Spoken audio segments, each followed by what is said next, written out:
Good evening and welcome to Rupees and Cents, brought to you with the compliments of People's Leasing and Finance PLC. With technological advancement, the thirst for new invention is becoming wider. Why are new inventions so important, and what benefits would accrue to a country by encouraging inventors and inventions? In tonight's Rupees and Cents, we'll be talking about the Sri Lanka Inventors Commission, its objectives and structure, plus many other issues in regard to inventions. With the Commissioner of Invention Commission, Mr. Deepal Sooriyaarachchi. Deepal, welcome to Rupees and Cents. Thank you. Good to have you on the program. Thank you. Of course.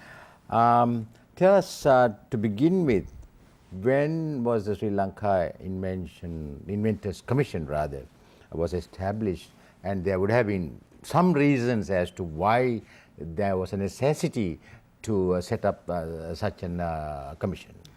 This was set up in 1979 by an act of parliament, but there, interestingly, a similar organization was set up in Japan in 1904 with the emperor as the patron. Oh yeah. So we are pretty late, and I think that tells the story. And the objective of this setting up of this originally under the Trade Ministry by late Honorable Lalitha Latnabale, it was his brainchild, is to really pick up local inventors, provide them with support, maybe technical, maybe financial, and maybe access to market. But if you really look at 1979 period and today, the things have changed so much. For example, when you talk of Inventors Commission, the singular word we use is nipayum. Because in the era of 70s, it was more about tangible goods. Now today, we are using the word nimavum because, for example, say software, which is a major innovation area, was not prevalent. And in fact, we have made suggestions to improve the act also to reflect the current needs. And those days, it was more focused on doing little innovations and having a cottage industry kind of thing. But today we are waiting, we want innovations to take place that would change industries, so to say. Do you function within the purview of any particular ministry? Yes, originally this was under the Ministry of Trade, but now we function for the last couple of years under the Ministry of Research and Technology. Yeah. Tell me very quickly about the structure of the commission. This is we have a commissioner with 2 assistant commissioners, so we are appointed. But the commission has a director and a small staff.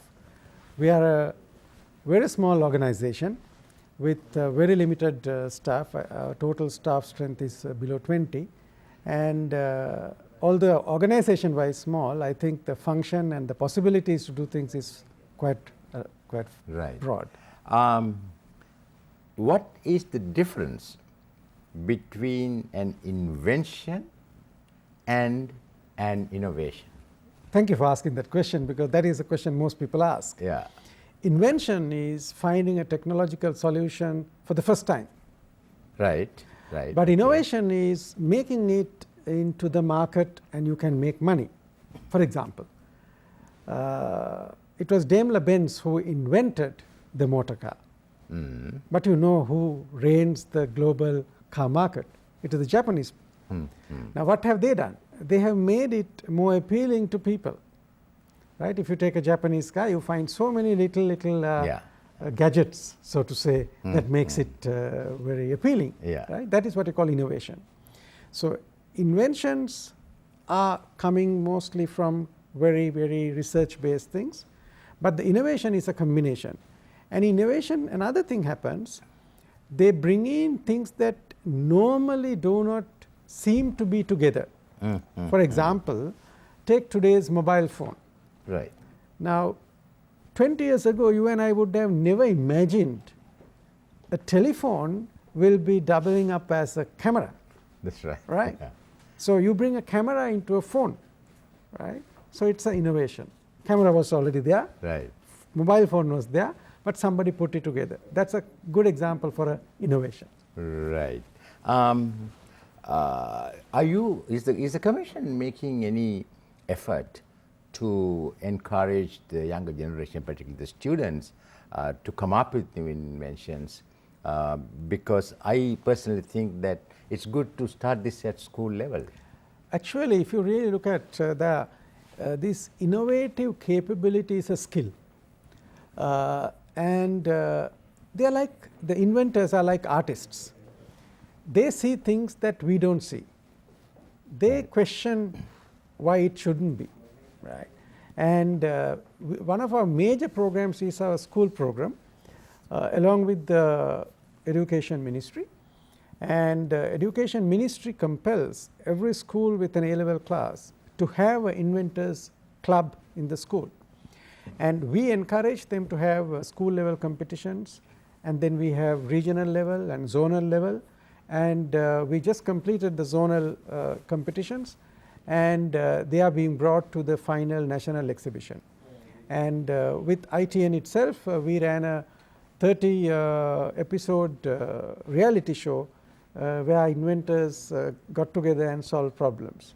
As you said, it's very important to pick people who are very good in this capability at young and give them encouragement and support to continue. Yes. Sometimes, Deepal, we hear, through media that somebody who has come up with a new invention wants to sort of expand it, to advance it further, but he or she may be having financial problems. In such situations, how does the Commission help? Let's look at it this way. Rather than Commission doling out money, what we have been doing in the last couple of years is to create the ecosystem where the investors would pick up these ideas and invest in them, because there's so much that has to happen from a little idea that has been created and to convert it into a product. Now let me give an example.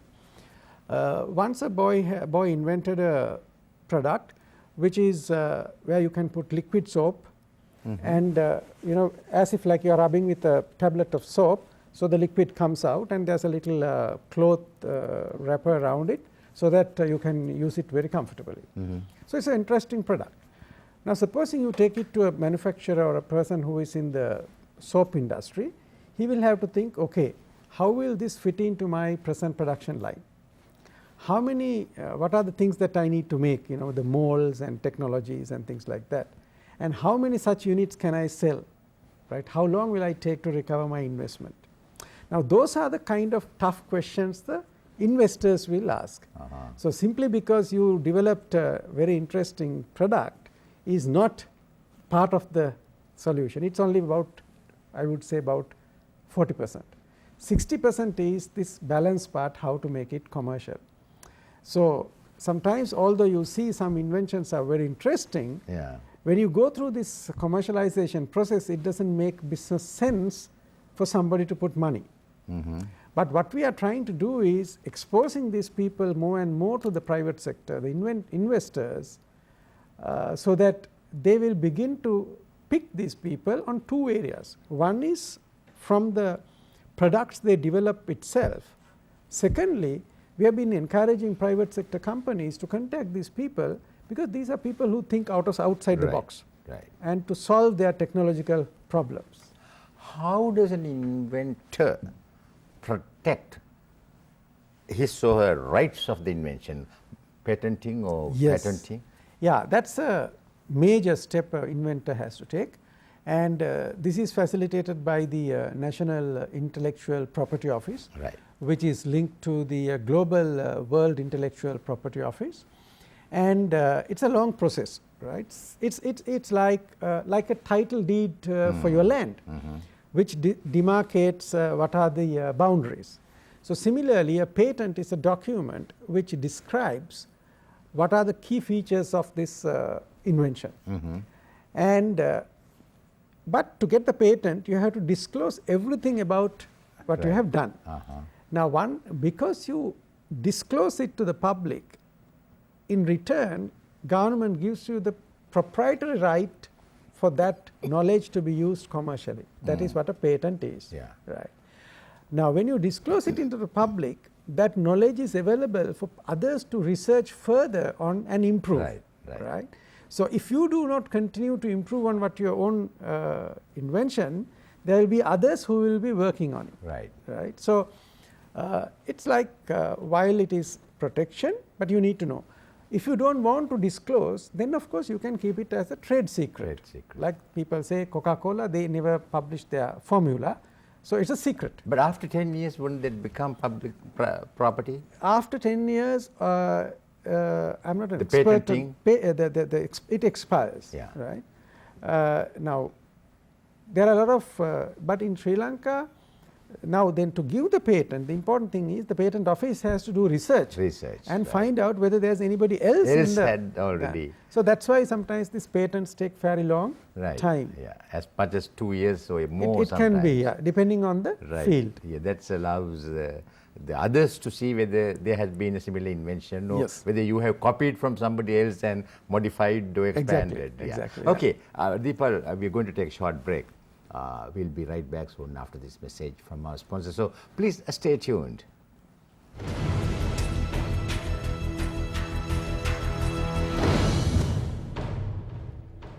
Welcome back. You're watching Rupees and Cents, brought to you with the compliments of People's Leasing and Finance PLC. And I've been talking to Mr. Deepal Sooriyaarachchi, the Commissioner of Sri Lanka Inventors Commission.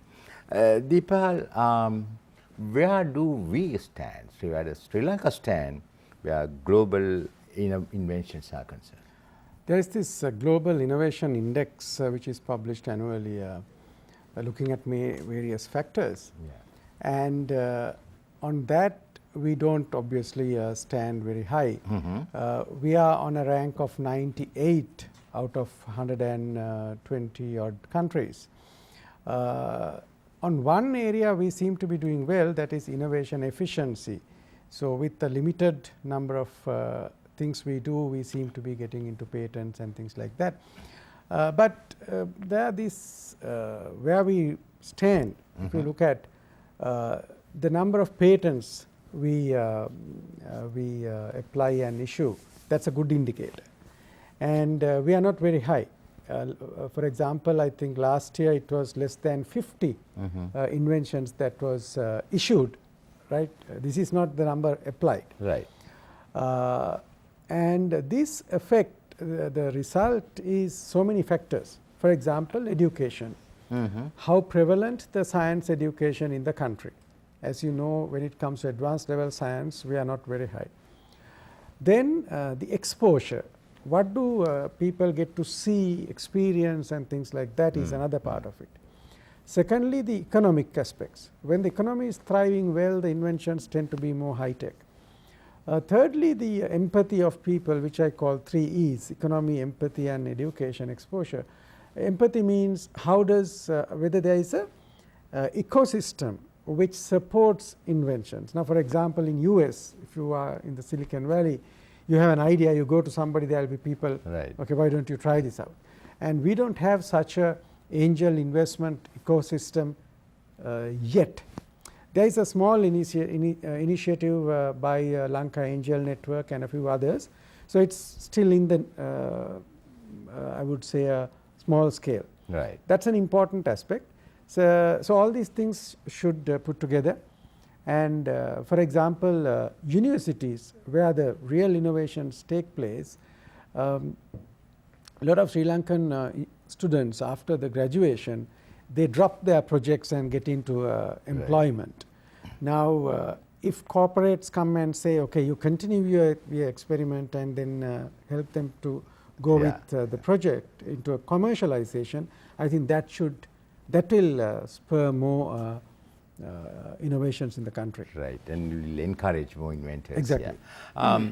Deepal, what are the main activities of the Commission Inventors Commission? Yeah, we are structured around 5 thrust areas. Out of that, 4 is really on inventors focused. One is various activities that would enhance their quality of inventions by enhancing exposure and providing, helping with linking them with technology institute so that they have technology accept. Then we have been doing a lot of work on promoting inventions in the private sector, helping them to commercialize them, and then empowering inventors by giving them a lot of knowledge. For example, if you visit our website, you'll find there's a lot of information which they can use, how to apply for a patent and net links to various things, and promoting them in their website. Then we are increasingly